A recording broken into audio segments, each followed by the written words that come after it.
Hey, beautiful souls. I'm so excited for season 2 of About Her that we're just starting. And as my first guest, I have the wonderful Nora with me. Nora, thank you so much for joining. I am very excited to speak to you today. And as always, I would love to give you some space to introduce yourself and whatever feels best for you right now so that people can get a little bit about you, a little feeling about you before we jump into our conversation.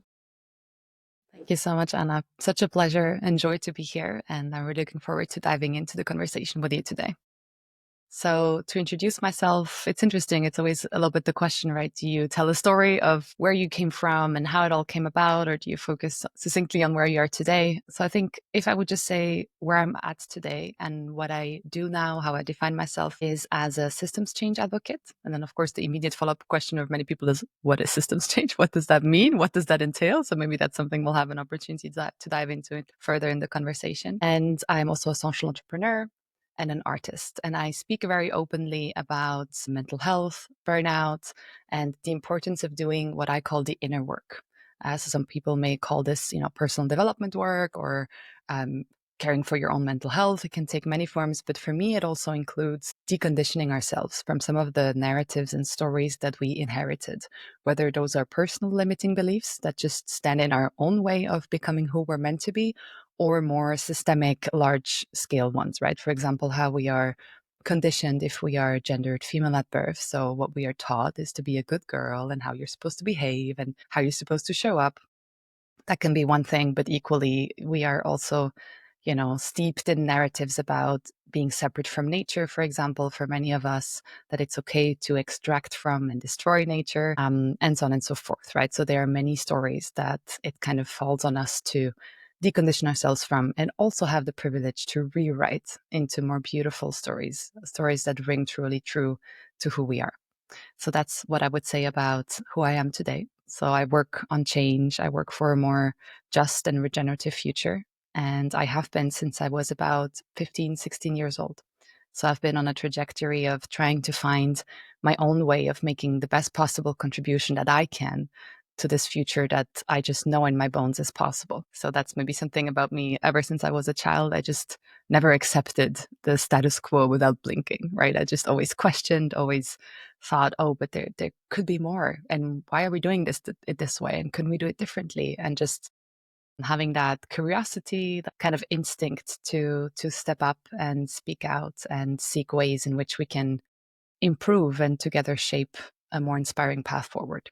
I love that very much. Thank you for sharing. And let's see, there are many questions that came to me. What I feel is very, very much there at the moment is like the zooming out. We talked a little bit about that before we hit record. And I think you showed it very beautiful in your introduction, is that there's like the individual work, the inner work on yourself to see like, who am I? What am I here for? What do I want to do? What calls me? And then there is the bigger picture of how we are conditioned, how we treat nature, how we treat each other, how we treat ourselves, of course. So it's kind of like, of course, a loop that we're in. And I strongly think that the macrocosm is much more potent than we ever thought. At the moment that you really treat yourself with the most respect, you naturally treat others with the most respect, and you naturally treat nature with the most respect. So it's not that anything is separate. And I think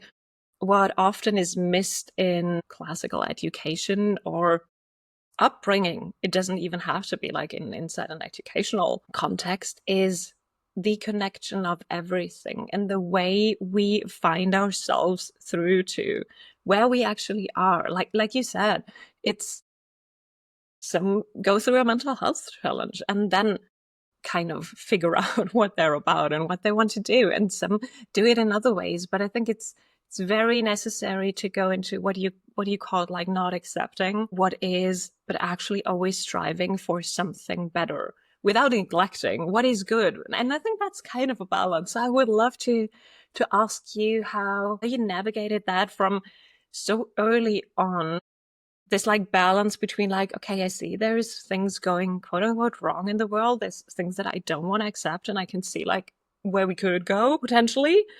and treating yourself well during the way, or finding your way to say like, okay, I cannot do everything. It's not possible. And me alone, I'm maybe not able to change. But like, it's a dance to not over exhaust yourself, stay true to yourself, but still don't give up because it's just a too big project. I really like the word dance to describe this. Like what I put together a couple of years ago is a model, I call it the transformation loop of inner and outer work. And it really looks like this infinity loop.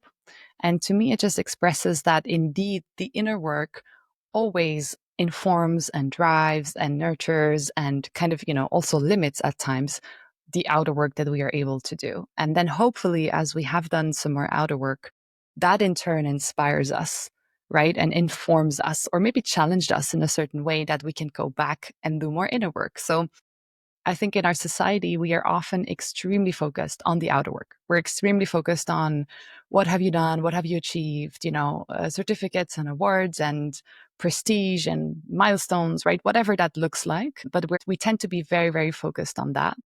And I think that is part of the reason why we have struggled to address the challenges that we're facing and that we actually created ourselves as humanity, right? So, for example, climate change, many people are like, oh, we just need the next tech innovation and we just need this new app and we just need this new, right? And we've been hearing this for what, 20, 30, 40 years, right? And at some point, I think it's really important to acknowledge like that just the next technological innovation is not going to be enough. Like clearly there is something else that is broken here that is not working. And to be able to pause and actually face reality the way that it is. And for example, that our system is broken, that extractive capitalism that is completely unbridled cannot be sustained on a finite planet, right? And maybe a few people will take a spaceship and colonize Mars. Good for them. Probably the same people who had the biggest hand in destroying the planet. But for most of us, it means complete destruction of ourselves, right? It's really a form of collective suicide in a way. So kind of to face that and to acknowledge that can be incredibly difficult, right? But it requires us to pause. It requires us to sit with the uncomfortable truth, with the difficult thing that we are witnessing and that we are asked to hold. And then indeed reflect what are the things that I need to work on within myself. And then by extension, in my community, in my family, maybe in my team or my organization, what needs to change within us so that we can show up differently in the outer world. So indeed, as you were saying, I don't think that we can bring certain things to the world if we have not done the work within, right? So an example I often give is if I'm convinced that I want the end of the patriarchy and I want all people to be free and I want women to have less restrictions and to be able to show up as their real selves and glow and shine and, right, really bring all that they have to give to the table. How can I contribute to that if I still have internalized that I should be a good girl, that I should not speak up in meetings, that I should be quiet, right? And kind of please everyone. So there's something there where we need to, as I said before, decondition ourselves, or we need to rewrite certain patterns or narratives within ourselves to be able to show up for that future that we want, for that vision that we want. And that is both very, very powerful and also incredibly hard to do. And what I see in some, movements, it's a bit like a pendulum, right? So our society was so much on the outer work that now there's like a swing to the inner work. And then it almost goes to this like navel gazing point where it's all about becoming the best self I can be and protecting my mental health and kind of embodying the light and whatever, type of language you want to use, where at some point it can become incredibly self-focused and disconnected in a different way again from reality, right? And from that I am a participant in a community, in a society, in a world, right? I am interconnected with other people. And you cannot just mindset hack or manifest structural inequity away, right? Like there are material facts about how our society is structured. And sure, there are psychological, insights and certain mindset things that are proven to potentially help how you look at things and therefore how you act. But the material conditions into which you are born, that's just the cards that we are dealt. And sometimes kind of to gloss over that and pretend as if there are not certain people who have to work 2 or 3 jobs just to survive. And even that barely, right? and all of the other forms in which there's inequality and injustice in our world, I think also does ourselves individually and collectively a disservice. So to me, at the end of the day, it's about finding a way to kind of, as you said, dance, right, between this inner world and outer world, and doing the work that is required on both sides. And if we have a natural tendency, or right now we're more in one than the other, see if we can balance that, bring it to an equilibrium. And that is something that I think all of us have to do.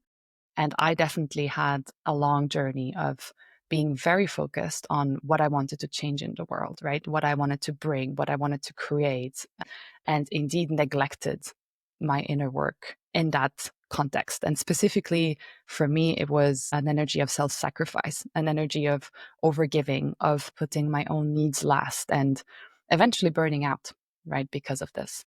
And it's really interesting and humbling to acknowledge that even though I knew on a rational level, right, this was my work. Like I was talking about this inner work, outer work, of not fighting the symptoms, of root causes, of, right, like changing things really at the level of at which they need to be changed.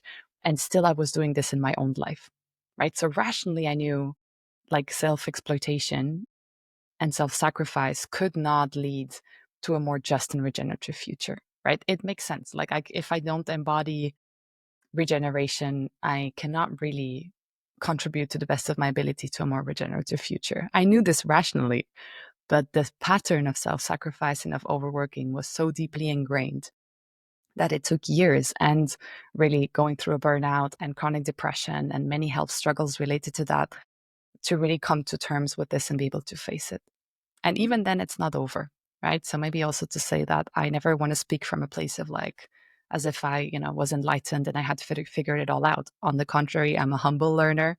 I'm on this journey, same as everyone else. And I think this is a challenge that I will meet in my life time and time again. And it is something where I need to remain vigilant, right? Like every day, every week, every quarter, every season, I need to check in with myself. How is my balance with work and self-care? Have I fallen off, off course? Have I veered off course with what I set out to do to take better care of myself? Do I need to pick it back up again? And that's just the way it is. It's just what my inner work entails. Apparently, it's what I signed up for in this lifetime.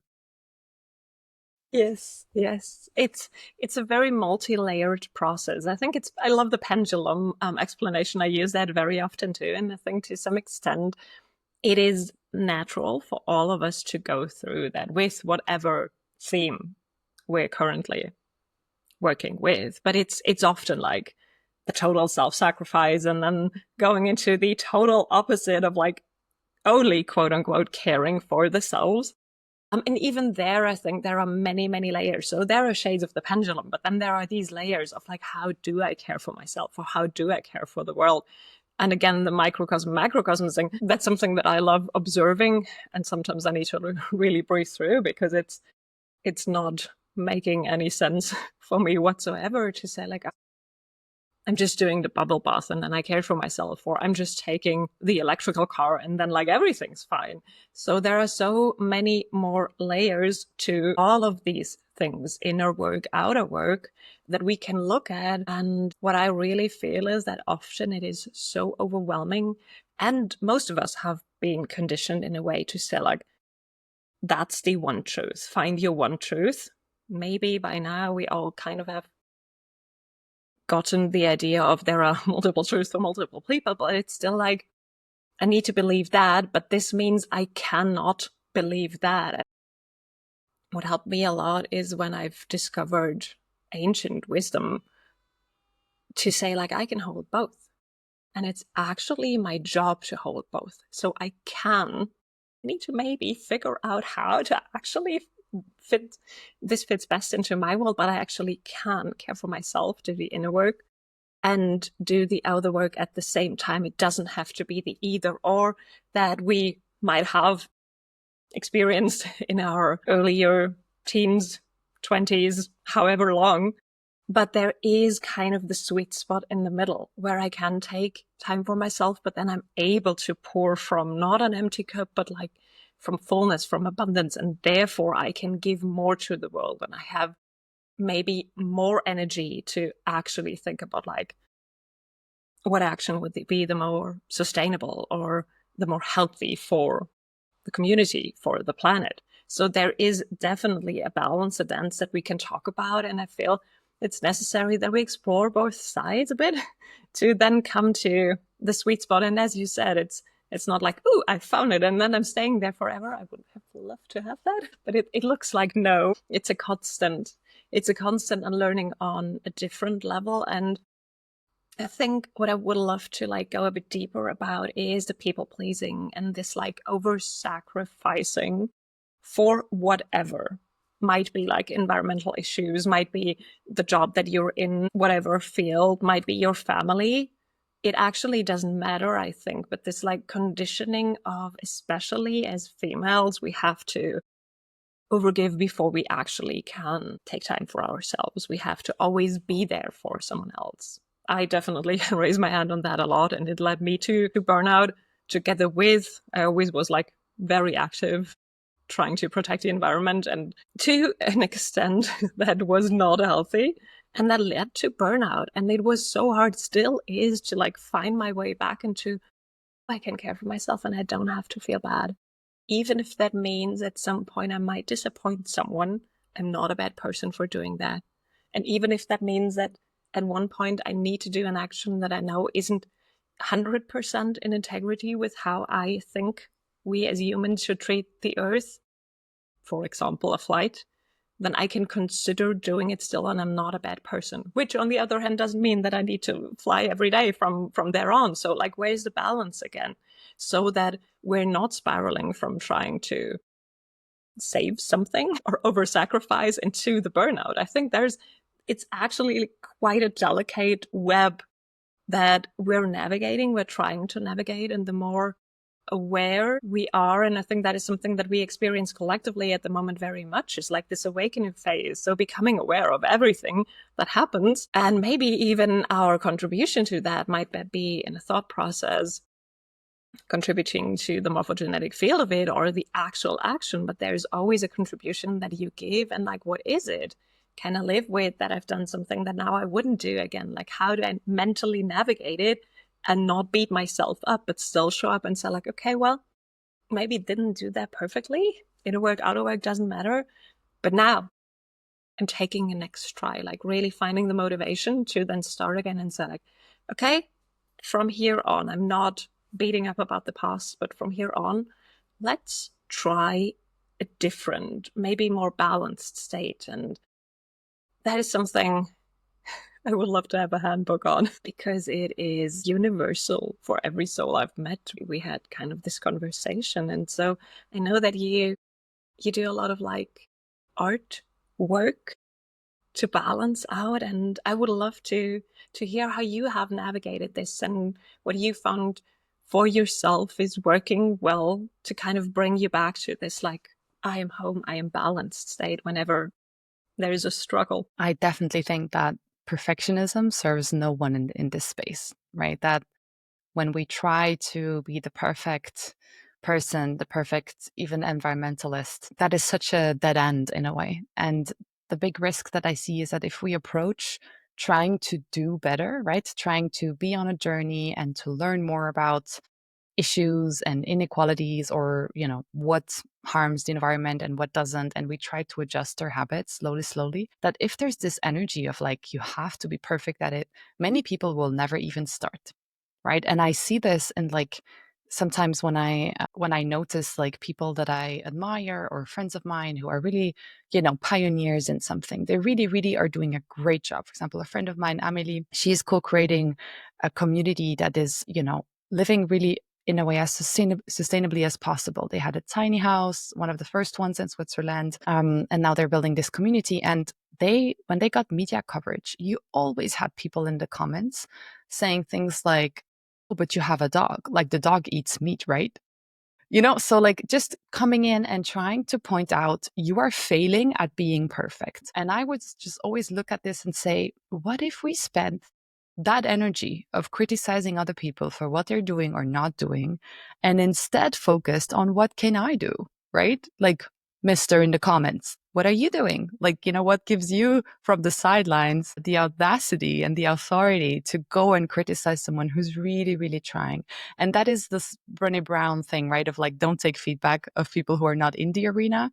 Because I think if another activist comes up to me and says, hey, Nora, I think, you said this expression. Did you know that it's really ableist, for example, right? It's really discriminatory because maybe this other activist is really expert in this field and I don't know, right? And I'm like, thank you so much for telling me. And it's an opportunity for learning and for growing. That is different from people who just have this like criticism energy, even though probably themselves they're doing nothing at all or barely anything. So that's just one important thing I think to say, that perfectionism cannot be the way we treat ourselves on this journey and can also not be the standard to which we hold each other. And the other important thing in this is that we're all on this journey and there are so many topics and there are so many problems, right? And the tech is problematic and people die to mine the minerals, and the clothes are problematic and destroy people's health, sometimes even kill people and pollute entire rivers. And our energy sources are problematic and, right? So the problems are incredibly vast, and in my field we would say systemic, right? So they are not in the hands of a single individual to change from today to tomorrow, right? Like you and not I can decide tomorrow that we will live in a not capitalistic economy, or that suddenly it will be completely prohibited to harm people who produce textiles, right? Like that's not within what we can decide. So the important question is, what is within my sphere of influence? What is within the scope of what I can decide? And I can, for example, decide to not do a shine haul on Instagram, right? I can decide to maybe stop buying clothes for a while because do I actually need more clothes at this point, really? Or to join a local, clothes sharing cooperative, or there's these startups where you can go and rent clothes, or to buy secondhand if I need something, or to only buy if I really, really need it, right? That is completely within my sphere of influence.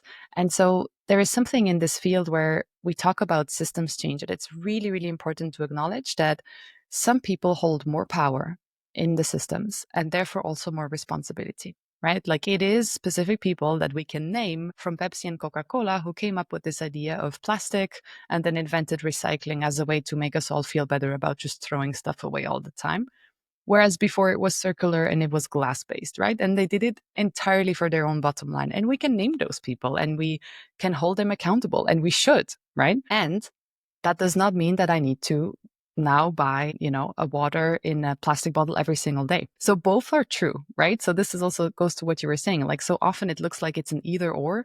Oh, is the system broken and do we need to fix the system?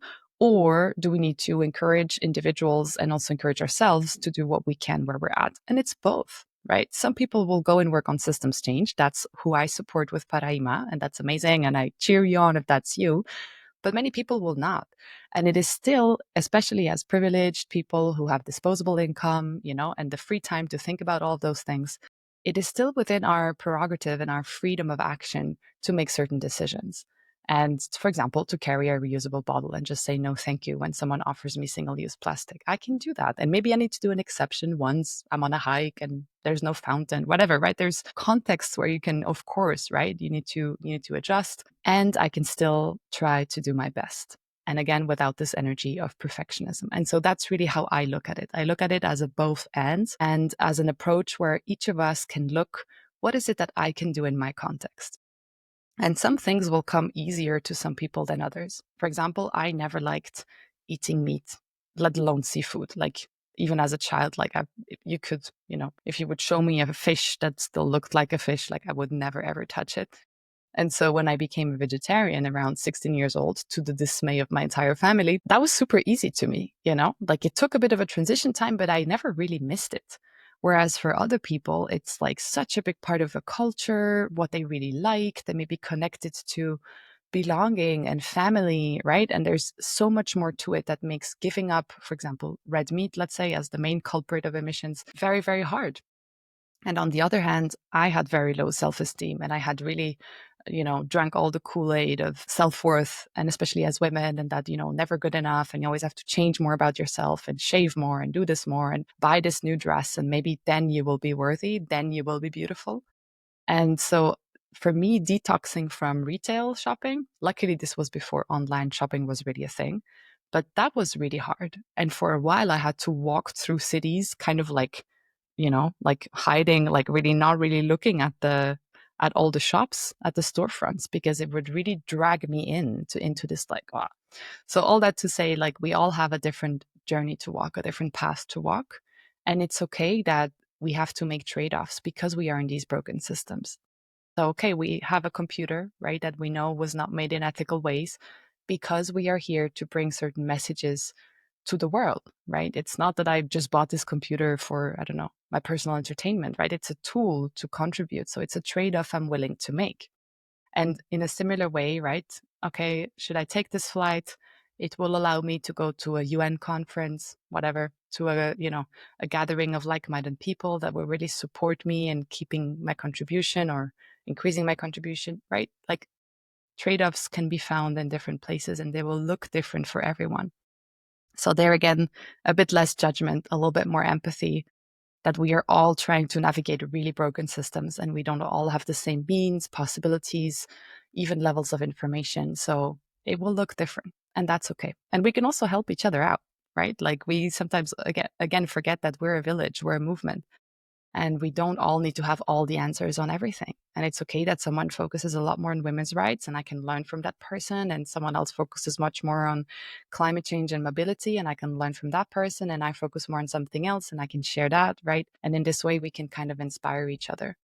So I think finding a place where there's more empathy, more gentleness towards ourselves while still holding ourselves accountable to what is within our power to do is a really important piece. And then to respond to your question around how I navigated this, because of course this was my Achilles heel, right? So in a way, all of that sense making and what I'm able to express, I hope fairly clearly by now, and transmit to other people is all based on really hard learned lessons, right? Because when I developed this philosophy of, well, just do your best, do what you can where you're at, and kind of maximize, right, what within your sphere of power or influence you can do, me taking things very literally and wanting to dedicate my entire life to this and probably being on the autism spectrum, I was like, okay, like my best, what is my best? Like my best is everything, right? Like when have I done my best? When have I given everything I could give in a single day? And when I'm completely exhausted, when I fall asleep at the desk, like is that when I've, deserved rest because I've done my best? So that's really something that in the burnout clinic I had to work with a lot, like to redefine what is actually my best. Like when has that point come? And for me it was a journey to learn, as I mentioned before, that I cannot self-exploit, self-sacrifice to pave the way for a more just and regenerative future, that this just does not work. And I had to tie it in my mind to my impact. I had to understand that as long as I treat myself in this way, it will create tension and problems also in my work and in my organization. And it will limit what I'm able to bring into the world. And if I'm a public person and some people maybe see me as a role model in certain things, would I really want to transmit this to anyone? Like, would I wish what I'm imposing on myself on anybody? And I wouldn't, right? I wouldn't want that for anyone. So that's kind of how I, had to find my way around that, and really remind myself that taking care of this vessel, of this body, of its basic needs, and also on more the soul level, right? The kind of that mental health perhaps perspective is also part of my duties in a way, is part of what should be on my to-do list and part of what I need to prioritize. And it's hard sometimes, but for me, I really had to go through a long process of accepting this, coming to terms with it, and really understanding how otherwise it's a form of self-sabotage and it's standing in the way of what I feel I'm here to bring. But yeah, definitely a work in progress, and art has really helped. So yeah, we can absolutely talk about this more as well. Yeah. Before we do, like what came to my mind was this self-exploitation. And I think it's particularly hard to let that go or to kind of even become aware of it because of the baseline of what is quote unquote normal in the society we live. Because everyone else is doing it and it's kind of expected from you, then it's very hard to even come to the point. It's like, maybe that's not what I should define as normal for me, or what I feel is beneficial to me, to become aware that this is unhealthy or not bringing me forward, or a form of self-sabotage for all of them. In its own, I think it's a very, very, very important and not as obvious thing to do. Like you said, some of us really need to work until exhaustion, until diagnosed burnout or whatever disease or symptom your body produces, to say okay, stop, no more. From this on, we need to find another way. Sometimes we have to really get it in our face ways and not in the gentle ways until we actually get the signs. And from there on, what I've experienced myself or with all my clients as well, the biggest pushback is often a society that kind of condition us to these standards of self-sacrifice, of overworking. Like you said, me too. I had to have this talk with myself, just when it's enough. What is enough for you? Is it 15 posts a day? Is it 20 clients a day? Is it 15 hours of work or not? Where's time equals value is something that was so deeply ingrained in myself. And this I have to give and do until I can't, my body physically can't, and then that might barely be enough. So worthiness and the contribution, I think that's trap that we often fall for if we go into bigger picture or just quote unquote stay in the family area. It's often this you're only worthy if you do something for someone else. And I found it quite toxic until I realized that this belief was so deeply ingrained. So I think shouting out to each and every one who actually became aware that there is something that doesn't quite fit and tries to do their baby steps and finding another way in slowing down and actually saying no more. I love myself enough to stop working after 6 hours, after even 4 hours, whatever, and detaching really, or breaking up this paradigm of saying only if I work till exhaustion I can actually contribute, or I actually did enough. And there will always be another meeting, another conference that you could go to. So it's an endless thing that you kind of work against. So as you said, working to exhaustion, there's no point in doing that, because afterwards you couldn't do anything. And we logically all know that, but when did we stop? And that is something I think we need to really bring more awareness to release the judgment, not only about others, but also about how we behave ourselves and what we give ourselves, where our energy goes, where our focus goes, where our love goes too, and being much more gentle with ourselves, much more nice to ourselves, and actually forming a belief system, therefore the inner work that you've mentioned, that says I'm worthy of my own love, respect, energy, attention, and maybe even money. I can pour into my own cup as well. And then yes, I can learn from others, but I can also treat myself in a way that is not harming someone else, but that is actually filling my cup. And that is where I would love to bring your art into the conversation. Yeah, there is definitely, again, such a link between the systemic and the personal here, right? A lot of those things that we feel and we are told there are these personal struggles, right? We are told women need to, go to therapy to decondition these things, and, burnout, and you couldn't cope with the pressure, or, oh, you're depressed because there are, wars and genocides and ecosystem collapse. And so we kind of pathologize the response to something that actually the response is completely logical, is completely normal. You can absolutely understand why someone in a system where you're constantly told you have to perform, your value is your output, your value is your job title, right? You have to produce, and everything is linear in the patriarchy, right? We don't live in cycles anymore like our ancestors used to, because that's just how all of nature functions. No, no, no, right? Like we are told everything has to be linear and perform the same every day, no matter the season, no matter where you are in your cycle as a person who ovulates and menstruates, and so on and so forth. Like these are all really big, profound stories that were taught to us, since, Christianity in some cases, right? With the role of women in society, in other cases, since the Industrial Revolution.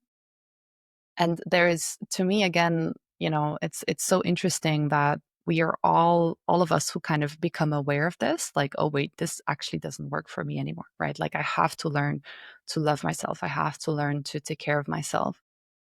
We get the impression that we are on this incredibly individual journey, like as if we are the first person to have this insight, when actually, right, we are millions of people going through this process. And sometimes we are maybe too shy to speak about it. We are embarrassed, right? Many people have a burnout, for example, and never even mention it. But just in general, to say that, yes, it's a very personal journey and it will have a little bit of different flavor depending on how this showed up in our own families or in our own subcultures of this big system. And it's a collective journey. It's a systemic journey of, like I said before, like realizing the narratives we were given and choosing to replace them with another script, with another story, one that is more true to life, more true to who we are, more true to our souls, and so on. And something that really helped me do that is to reconnect to the stories that we had before the Romans colonized where I live, which is Switzerland.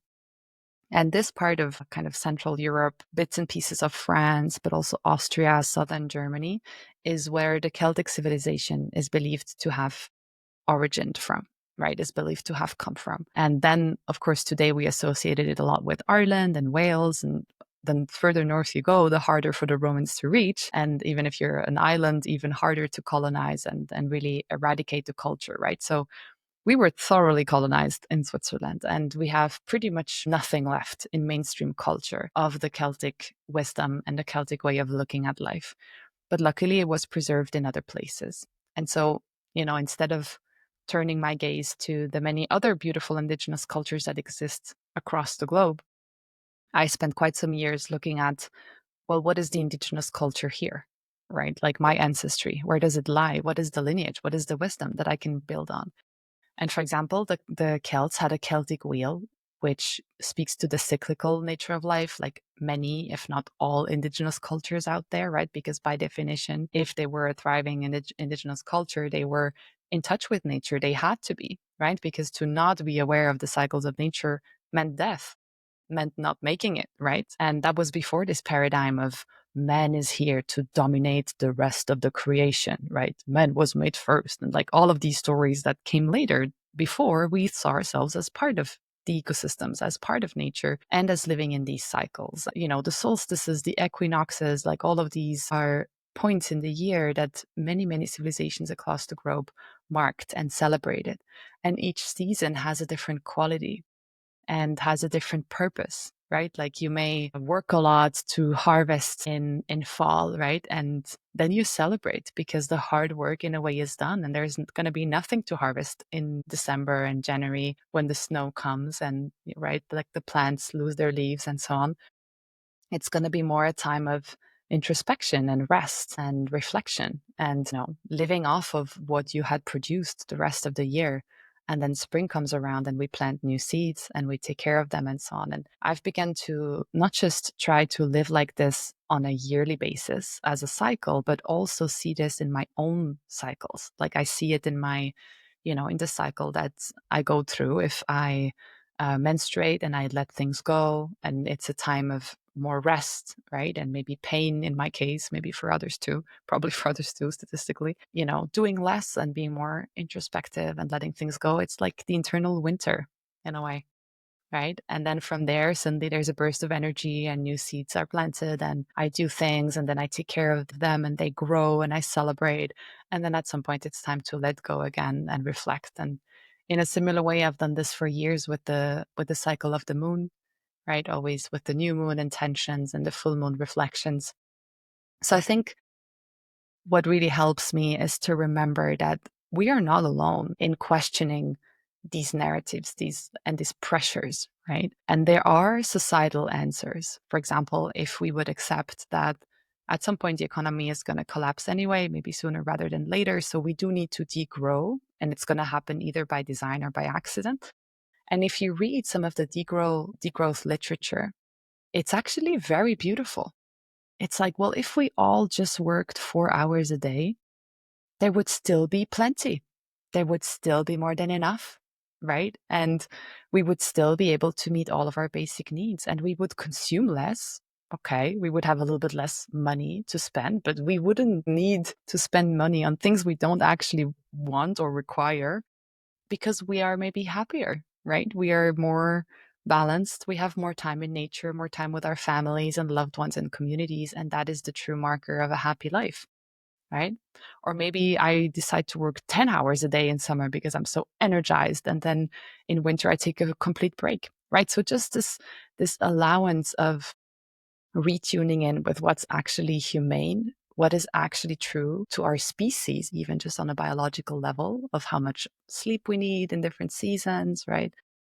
And realizing that there's work to be done on a systemic level, on a societal level, to shift the policies to reflect that more. And some of us have enough privilege, enough, stability or access to resources to be able to make small changes in our own lives, to design them more and more in accordance with that which is true, right? With the cyclical nature of everything, including ourselves. And so that's, for example, something that I've spent a lot of time doing.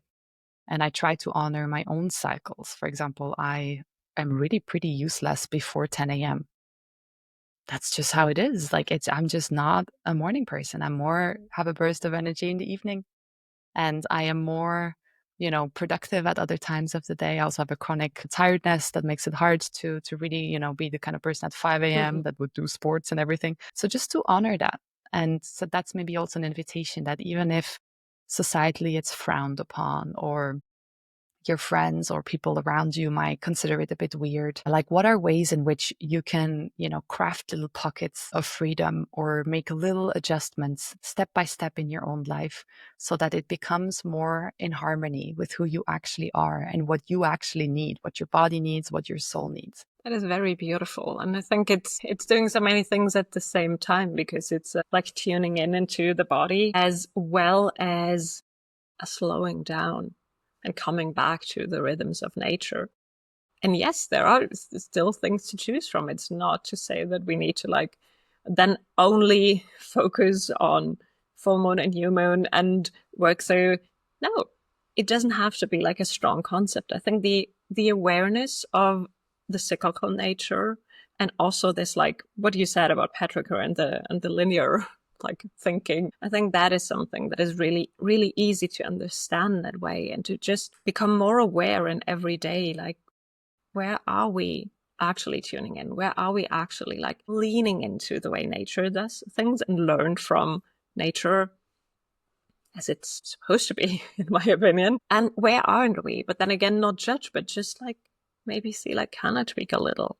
Maybe even not now, but in the future. So not adding pressure by this, I think, is very important, but still being aware and even becoming more aware and observing of where there are these little pieces, pockets of freedom, you said. I love that very much, that we can craft, that we can maybe even expand to bigger things, and slowly they can take over into a different lifestyle. And I think that is something that is also often very hard for people, is what we've talked about for the last 3/4 of an hour, is something that isn't an instant change, but society has for so long focused on instant gratification. And therefore there's okay, yes, of course I can not buy single-use plastic. Yes, of course I can cook fresh meals. But what's about the rest? We don't see instant change by doing our new actions, by changing our paradigm. And I think it's important to address that. That doesn't mean that we're failing, and that is not meaning that it's useless that we do so. Useless that we make an effort towards a better future just because we're not instantly seeing everything looks better just now because I didn't buy food in plastic, So we need a lot of patience and believe things that are not that big in the society we live in. And still these are the ones that are actually required as much as like the cyclical nature, as much as like the respect towards ourselves and others and the animal and plant kingdom, the universe itself. There are so many layers where we can become more humble, become more slow, become more in tune with what actually is needed, instead of saying like, my self wants to manifest this whatever right now just for the benefit of me. So it's again, it's like the dance, and I think it's a big topic that we try to cover in such a short time. There would be so many more things to speak about, but just as an inspiration to see like, where can you find that little habit that changes much more than you might actually think? Maybe it's just a little thing, like you say, honoring when you are actually at your best in the day or in the month, where you're actually feeling your best. That does so much. And then you have a lot of more energy and motivation and inspiration coming into to do things that are not only for your personal benefit, but for the bigger, for the collective. So it's always the reflection and then the action part. And that is actually quite beautiful. I think it's the same thing that you said with the seasons. Winter is a reflective time, and you might think like, okay, I tried to plan this, that worked, that didn't work. And then the next spring you adjust what you've learned over winter. So a society that tries to eliminate winter time, reflection time, isn't one that can actually learn. So I think each of us individually, if we consciously take that time to reflect, take that pause, that is contributing to society as well. Yes, absolutely. And it is slow going, right, in many cases. And I sometimes think like we are planting seeds of trees under whose shade we will not sit, right, as the proverb goes. So a lot of the things we are doing is also because we want to be good ancestors, right? We want to care for future generations as well as the current ones. And I think there is something really beautiful in this. For me, like people sometimes ask me, like, how do you keep going and stay motivated in the face of how big the challenges are and how little is changing? And it's almost like, yes, of course, I have my moments of despair and of pain and of heartbreak and of seeing something that's just, I'm like, how did we, you know, how is the bar so low? Like, how did we get here? Of course, I have those moments. But there is this model by Peter Senge, an MIT complexity scientist, that says that we are standing in the creative tension between present reality and the future potential. And so we are both connected to things, how they are today, and to how they could be. And daring to do that, to hold both as true and as possible and real and worthy of being connected to, means we will feel attention. And sometimes attention is heartbreak and disappointment and despair. But in any case, it's the only place where change really happens. Because if I'm only in the future potential, I'm, potentially delusional, disconnected from reality, in my own bubble, not able to bring anything to the ground. If I'm just in the present reality, I am probably depressed or cynical, or I feel like nothing will ever change. So I kind of see myself as this, feet on the ground, heads in the clouds, like making that bridge right between the two and standing firmly in that tension. That's something that really, really helps me. And the other thing is kind of to say that for me, just giving up was never really an option, because why would I want to live a life where I have internally checked out? Like I have internally just given up and disengaged. Like to me, that cannot by definition be a good life, because a good life is also a soulful life, is a true life, is a life I am proud of, a life that has meaning for me. And so it's almost like no matter whether what I do makes the difference that I exactly think it should or does, it is still worth doing all the same, right? Because that to me is part of what makes life a good life and a meaningful life. And it can be so disempowering, right? To think, oh, well, things are going to go wrong anyway, or a handful of very rich people are going to destroy us all anyway, or whatever the narrative is. And to find our way back to our own power which includes, like we were discussing, the way we look at things, the way we show up, the way we treat each other, the choices we make, the sphere of influence we have, and using that to make a difference, the changes we decide to dedicate potentially our lives or part of our lives to, the way we raise children if we have any, or children of the neighborhood or of our friends. All of that has so much power. And this is where art, not as an output, not as, the kind of art that you would do to put in a museum, but just art as an act of self-expression, the creative process, the process of creating something, whether that's a poem, randomly painting something, dancing, moving, working with clay, really not for the output, just for the process and what it does with me, brings me back to this clarity that I am a creator. Artist is like artist has so many connotations and expectations attached to it, right? But I am someone who has the power to create. Like I can take, even if I take mud, just earth from the floor, mix it a bit with water, I can create something out of that. That is a power that I was given. That is a power that I have. And sometimes art in its raw truth, in its expression, what it mirrors to us in that process of doing something can not just teach us a lot of things, and new insights and new visions may come through, which is like an amazing side effect. But on a very baseline level, it just reminds us of our power. You are a creator. You are a creatrix, if you want. You are someone who can actually create. And that means that you can create change in your life if you want to change something in your life. That means that you can contribute to a better tomorrow if you want to do that. It means so many things, right? But just this remembering that we are not just victims of a bigger scheme. We are co-creators in how we experience it and in how the future looks. And for me, creative processes like what we do with the well just have such a key, such a power to bring us back to that embodied knowing that we are indeed creators. Yeah. Which is the real empowerment that then can carry you forward. So that is really beautiful. I thank you so much for your time and for your wonderful, I'm not giving up energy. I think that is really such an important work to do and also to witness. So thank you for the inspiration. And that was really, really inspiring. Thank you. Thank you so much for this conversation, Anna. I'm looking forward to hear the ripple effects and the insights and the questions from everyone. You can always reach me via either LinkedIn or Instagram. Paraíba is a good place if you're, thinking about how to bring your contribution to the world, and maybe systems change as a term interests you. And the well is more the place, the sanctuary, the safe haven for this inner work, specifically through self-care and creative practices. But either way, you can find me online and reach me. And I'm always very grateful to hear what sparks something within the people that are listening and to really enter a conversation.